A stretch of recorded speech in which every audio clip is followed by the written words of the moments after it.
Hey everyone, and welcome back to my channel.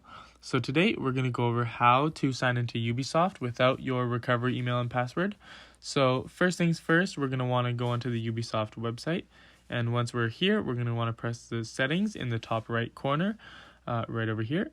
And once we click on that, we're going to be taken to the sign-in interface for Ubisoft. So obviously, if you know your email and password, you just input it here. But let's say you don't. So if you want to go to forgot your password, it'll ask you for your recovery email right here. And let's say you don't know that. So if you don't know that, don't worry. There are other ways to get into your Ubisoft account.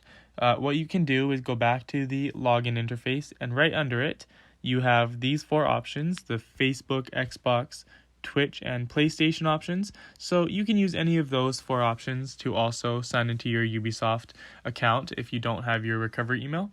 So let's just take Twitch. If you wanted to sign into Twitch, you just click on the icon and then it takes you right over to the Twitch login page where you just enter your username and password. And then of course, once you've signed into Twitch, it will sign you right into your Ubisoft account, no questions asked. So if this video did help you, don't forget to like and subscribe.